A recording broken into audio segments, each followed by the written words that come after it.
Halo guys, kembali lagi dengan gue Kuro guys.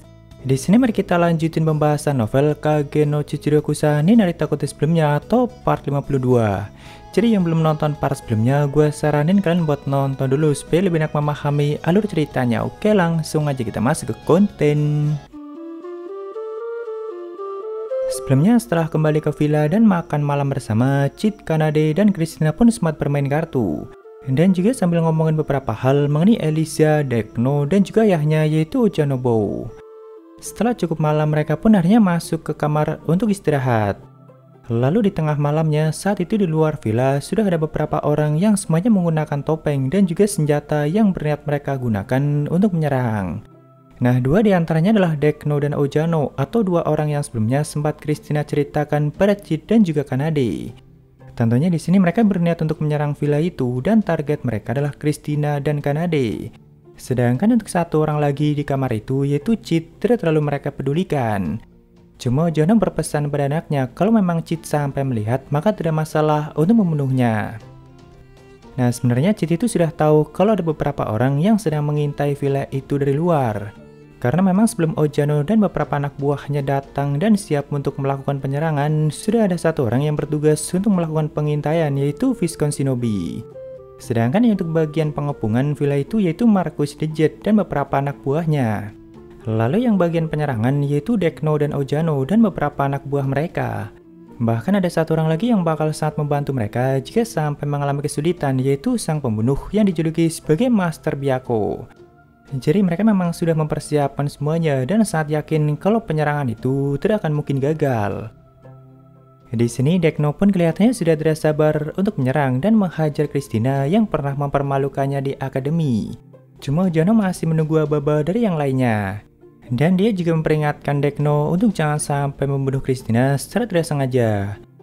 Nah, di sini ada beberapa hal penting yang sempat mereka bicarakan, yaitu mengenai hubungan keluarga Hope dengan Nextworld. Jadi sepertinya Christina itu sengaja dijual oleh ayahnya sendiri dan sebagai gantinya maka Nextworld akan mengampuni keluarga Hope. Soalnya kan seperti yang kita tahu kalau dari sebelumnya ayah Christina itu memang sangat ketakutan dan tidak mau punya masalah dengan Tante Nextworld. Makanya dia sengaja membiarkan Christina ditangkap ataupun dibunuh oleh mereka supaya keluarga Hope tetap aman dan tidak lagi menjadi musuh bagi para anggota Nextworld.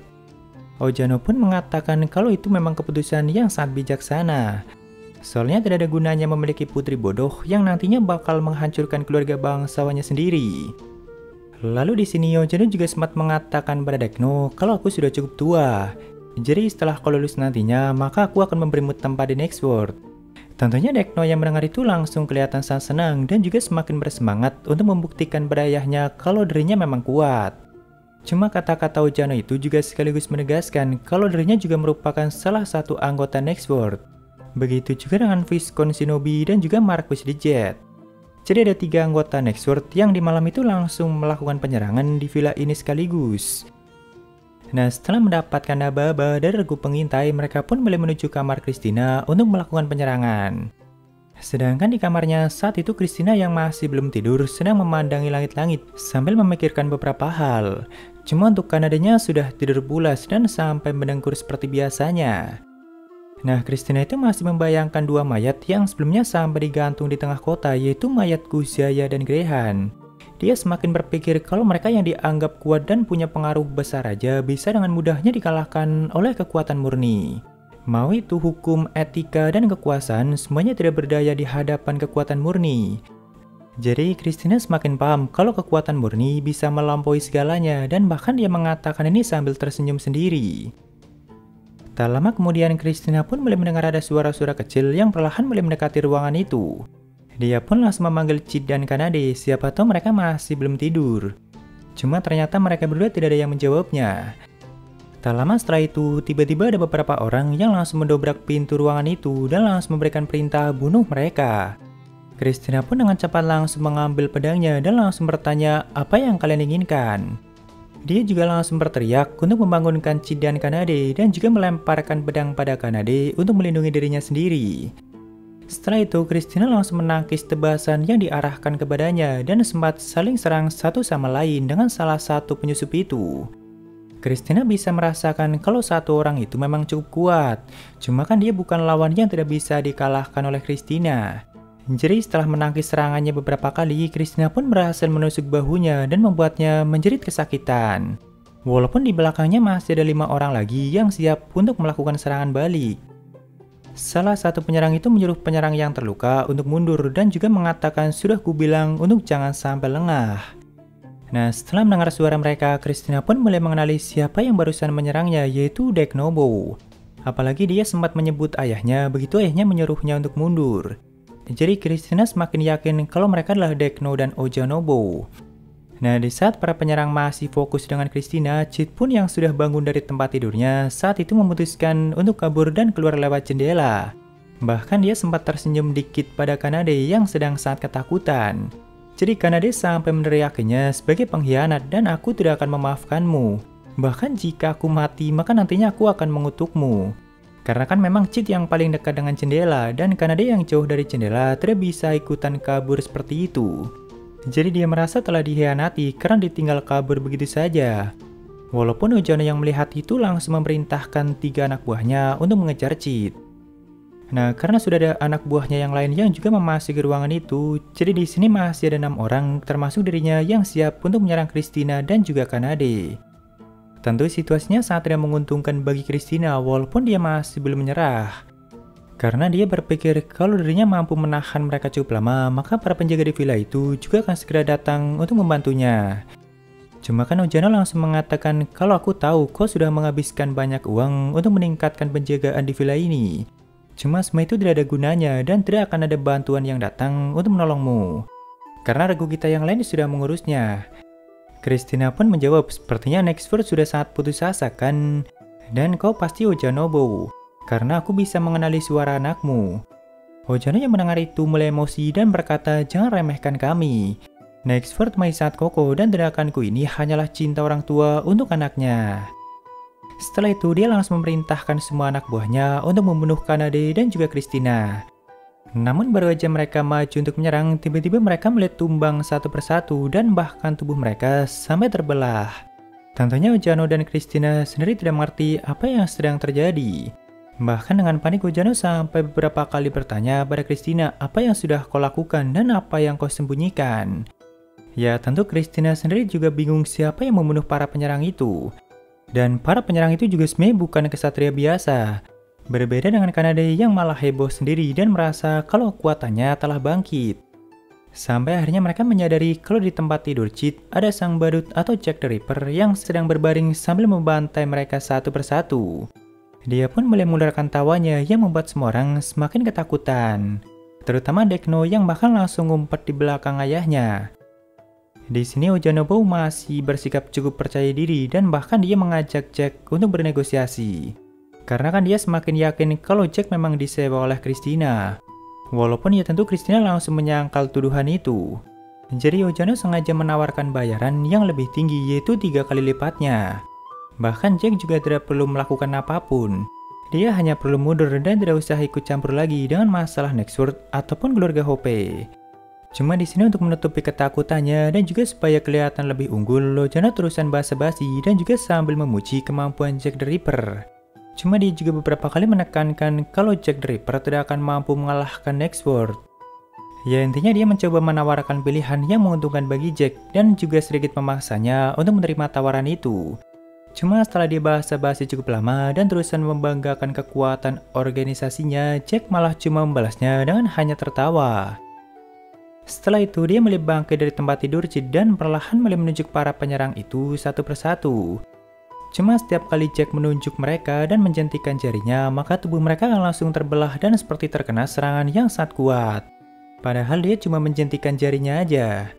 Tentunya satu persatu dari mereka mulai terbelah dan akhirnya hanya tinggal Ojano dan anaknya yang semakin menjerit ketakutan. Walaupun Ojano masih belum menyerah dalam mengajaknya bernegosiasi dan semakin menawarkan bayaran yang lebih tinggi. Sampai akhirnya dia juga memberikan sedikit ancaman dan mengungkapkan beberapa hal. Cuma ya intinya dia masih yakin walaupun sang badut mampu membunuh semua penyerang di ruangan itu, namun dia tidak akan mampu keluar begitu saja. Karena di luar masih ada beberapa pasukan kuat yang siap untuk menghentikannya. Termasuk Viscount Shinobi dan juga Marquis the Jet dan bahkan masih ada satu orang lagi yang sangat kuat yaitu sang Master Byakko. Ojano juga sudah mengirimkan sinyal untuk mereka dan hanya tinggal menunggu mereka sampai di ruangan ini. Cuma baru aja dia selesai mengatakan itu, di sini sang badut malah menunjukkan dua kepala yang sudah dia bawa dari sebelumnya dan ternyata kepala itu milik Viscount Shinobi dan Marquis de Jet. Bahkan di masing-masing kepala mereka masih menancap satu kartu yaitu 4 spade dan 5 spade, yang berarti mereka juga merupakan anggota Next World. Tentunya Ojano yang melihat itu langsung kelihatan lemas dan putus asa. Dia sampai ikutan ngumpet dan menggunakan tubuh anaknya sebagai tameng. Karena bahkan Jack sudah menyiapkan satu kartu lagi untuk membunuh Ojano yaitu 6 spade. Cuma tak lama kemudian saat itu ada satu orang lagi yang datang dengan sangat kegirangan dan langsung menerobos jendela untuk memasuki ruangan itu, yaitu sang pembunuh yang disebut sebagai sang pedang iblis Master Byaku. Dia kelihatan sangat bersemangat dan sangat ingin bertarung melawan Jack the Ripper, karena dia yakin kalau sang badut itu memang tandingannya.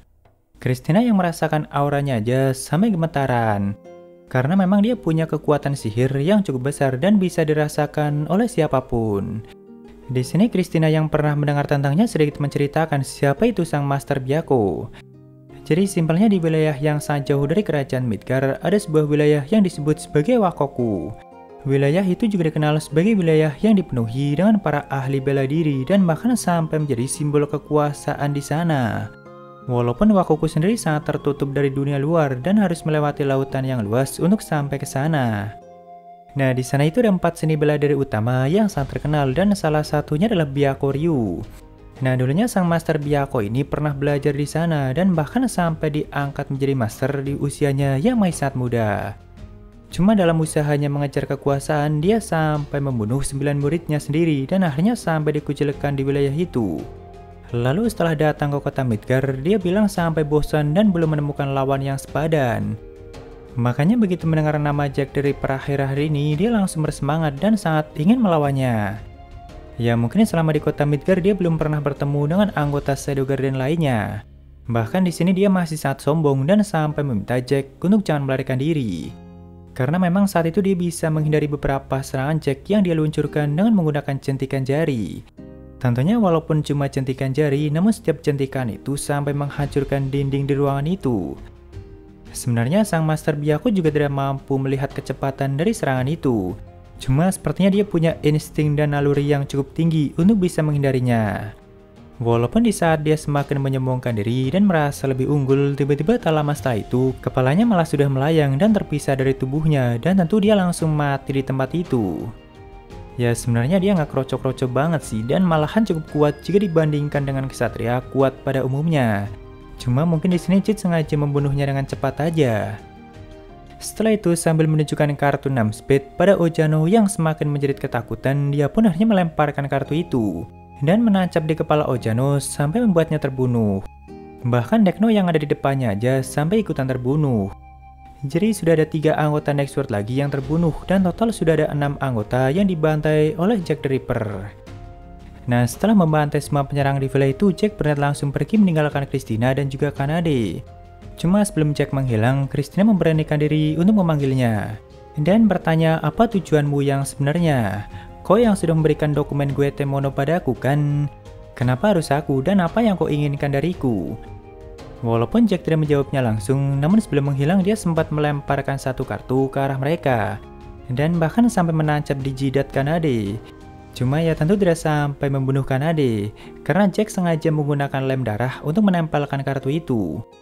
Walaupun memang sempat ada sedikit drama antara Kanade dan Christina.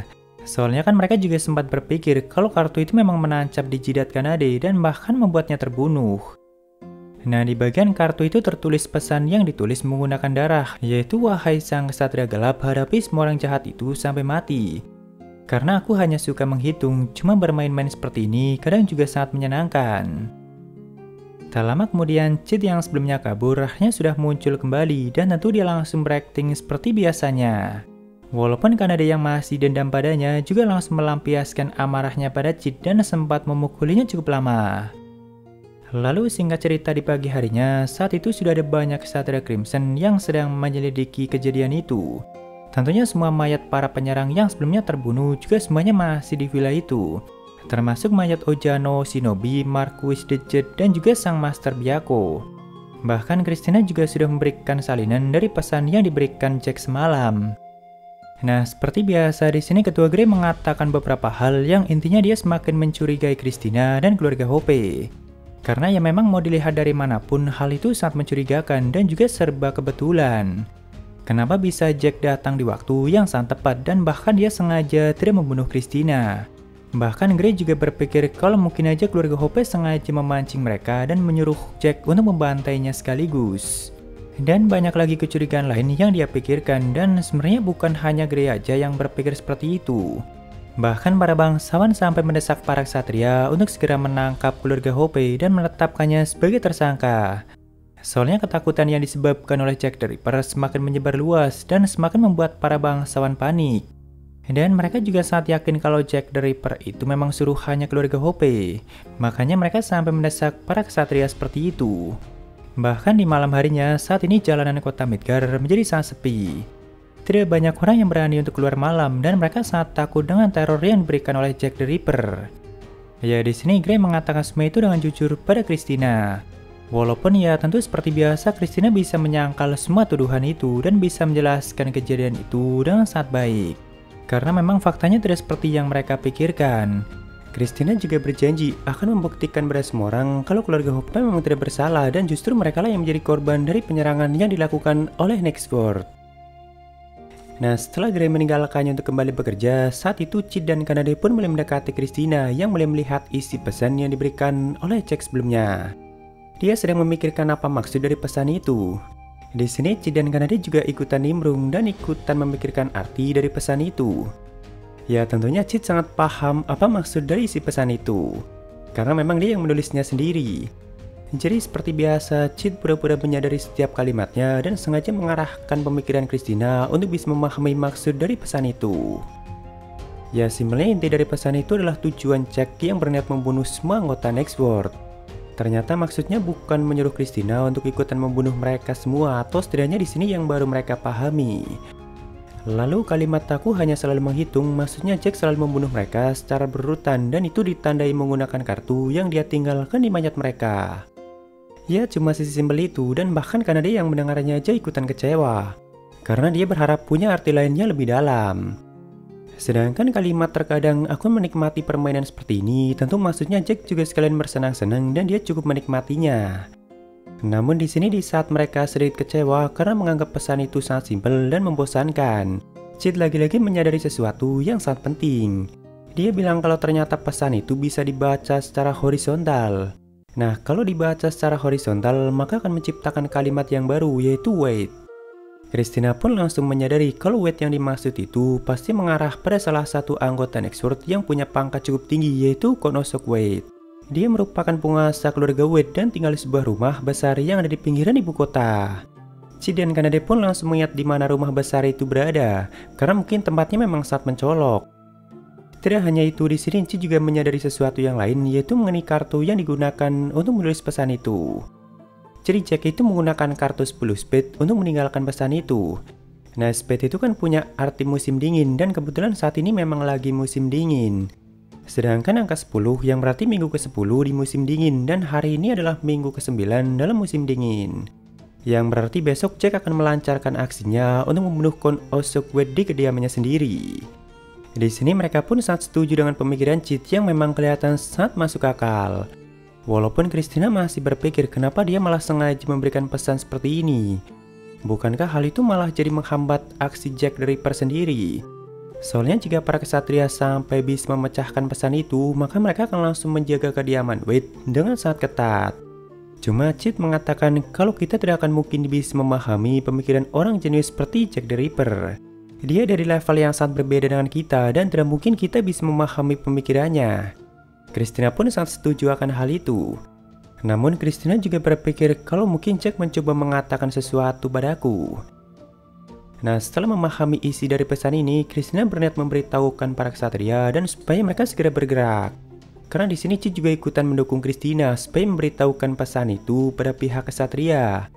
Bahkan dia juga mengatakan apapun alasannya yang dilakukan Jack itu adalah pembunuhan dan itu tidak seharusnya untuk dibela. Apalagi jika nantinya Jack beneran muncul di kediaman Wade, maka hal itu bisa sedikit menghilangkan kecurigaan orang-orang pada keluarga Hope. Jadi Christina pun langsung bergegas untuk memberitahukan hal itu pada pihak Ksatria, supaya mereka segera mengumpulkan pasukan dan menjaga kediaman Count Osok Wade. Cuma kita lanjutkan di part selanjutnya guys. Yo, ada sabar ya dari NGZ buat beli gorengan bang. Oke, thank you bro. Ya mungkin segitu aja untuk pembahasan kali ini, dan jika ada kesalahan gue minta maaf atau kalian bisa koreksi aja di bawah. Thank you udah mampir, sampai ketemu di video lainnya. Salam kuru guys.